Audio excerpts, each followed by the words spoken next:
he might end up playing footsies with Fuentesism, which is on the rise. And so try to like, grasp onto that movement. But, at that point, that would be him really sort of conceding defeat that like, now I'm going to play second fiddle to like this gay Mexican twink in his basement who's goose stepping, Yeah. Do you think Ben Shapiro is ultimately going to completely fade from relevance after he declared war on Tucker Carlson and Nick Fuentes? Because it really does seem like the Daily Wire is falling apart, and him lashing out at Fuentes and Tucker seems to me just more indication that he's crashing and burning. I was saying on the show the other day, his best move at this point would be getting a job at Fox News and just letting the Daily Wire crumble in his wake and signing up for a spot where he talks to, boomers and tells them what they want to hear about Israel and stuff like that. But yeah, as far as like his online relevance, our whole lives, he's been this huge chieftain on conservative media. And now it seems like he's increasingly just a laughing stock that everyone shits on, including in his own audience.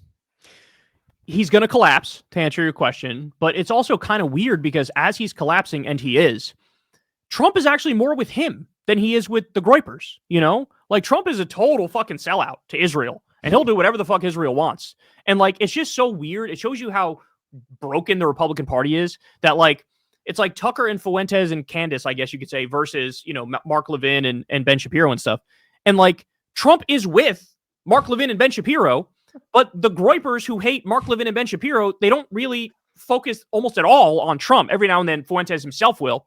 But it's very weird what's going on. Like, Tucker still cannot call out Trump by name.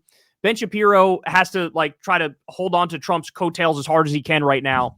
But yeah, in terms of online relevance and numbers, it is undeniable. I mean, he has collapsed in relevance, and he's really trying to swing hard now at Tucker and Nick. But like, bro, you made your bed and now you're going to sleep in it. Because Ben Shapiro's position was be hateful against absolutely everybody except Jews. Yeah. So like, be anti-black, be anti-Hispanic, be anti-gay, be anti-trans, be anti-Muslim, all that stuff. He helped foster that environment. And then all Fuentes did is he came along and said, yeah, that +1, Jews too. Fuck the Jews too. And he's like, no, not like that. I want to be woke on the Jews. And it's like, sorry, that's not going to fucking work. But understand that, like, and I've said this a lot of times about this fight, it's literally one side supports the old Holocaust, the other side supports the new Holocaust, right? It's the Hitler lovers versus the Netanyahu lovers. That's who it is. And so there are no good guys. But what I love to see is just that they're tearing each other apart. And yes, the downfall of Ben Shapiro has been very, very fun to watch because, I mean, this is the bed you made and now you're going to sleep in it. Like, you fostered all this hate, you fostered this right-wing bullshit, and now it's eating you alive. And there's nothing you can do to stop it other than to try to cancel these people. And my reaction to that, Ben, is, sure, do I think Fuentes should be canceled? Sure, but you should be too. Because his beyond the pale thing is he, said positive things about Hitler. Your beyond the pale thing is you're pro-genocide with Netanyahu. So, like, if you're going to do canceling, sure, but both you motherfuckers got to go.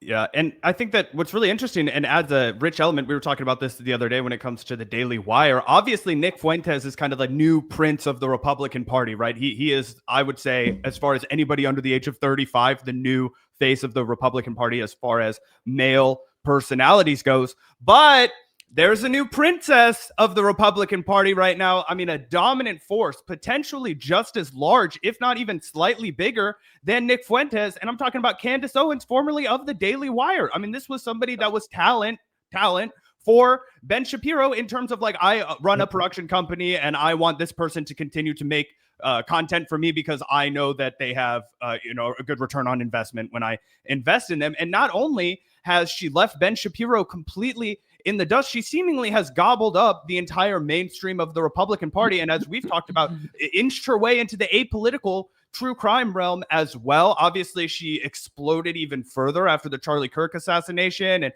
her conspiracy theory peddling. What's your reaction as somebody who has been in the game for the entire time that Candace Owens has? You've been able to watch her entire arc from a relatively obscure person in the 2016 era to being one of the biggest and also one of the most pernicious and unreliable forces in conservative media now. It's been amazing to watch her rise. And I think the secret sauce, to your point, is sort of like the true crime stuff that she managed to, like, also bring in culture related stuff, entertainment related stuff. And, like, that became kind of a backbone of what she was doing. And the conservative politics, you get a heaping dose of that, but it almost was not the foot she puts forward. That's almost the ancillary thing. And, like, that was sort of genius. And so I feel like she's now gotten, like, a lot of mainstream conservatives, but also, like, like a lot of young women are actually kind of into what Candace Owens is selling. And look, I think that the impact that she's having on the right, in the same way I feel like this about Nick Fuentes, I think it's great because they are ripping each other to shreds, right? It's Candace Owens who's out there saying, I'm not sure Tyler Robinson killed Charlie Kirk. It's Candace Owens who's out there just asking questions about, is Israel involved in stuff? Here's the text messages from Charlie where Charlie said, hey, I need to turn on Israel because they're fucking treating me badly, right? So the impact that she's having is honestly great for us because they're just at each other's throats and ripping each other to shreds. And that makes it so that we're way more unified than they are. And this might be the first time in my life that that's the case, that among the Democratic voting base, everybody left of center who's a voter, we're all on the same page. We all support the same people. We're all saying the same things right now.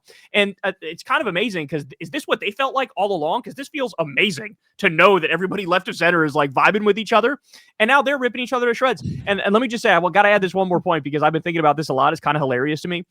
One of the things that's hilarious about Fuentes in particular is that, and I don't know if you guys have noticed this, but he cannot help himself in the midst of this war. Like he's under assault by Mark Levin and fucking Ben Shapiro.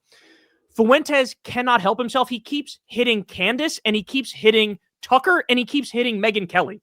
Like, hey, asshole, Tucker just had you on to fucking launder your image, you dipshit. Like, he's trying to help you and he can't help but still throw haymakers at Tucker because Tucker hasn't gone all the way. It's very Jimmy Dore-esque in my opinion. He's also going after, Megyn Kelly because Megyn Kelly's trying to fence it about the thing. And so, Fuentes did this whole thing where he was like saying, shut the fuck up, just like screaming at Megyn Kelly. It's amazing. He went on Candace Owens' show and now they had a feud and they were going at it. And he can't help himself. Like, as you have like a 4-front war going on, you're like, how about I add a 5th front and make it the people who are like most closely allied with me? Like I said, it's very Jimmy Dore-esque and he's just a wrecking ball. And what he's doing to the right is glorious.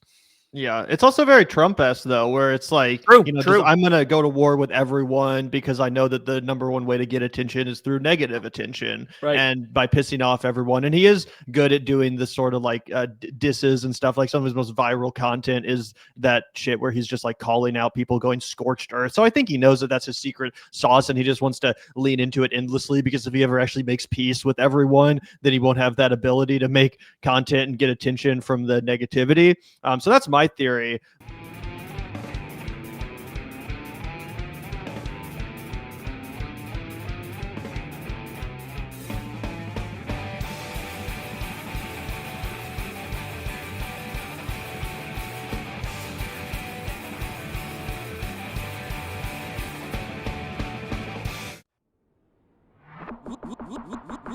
Look out the door if you hear an ambulance.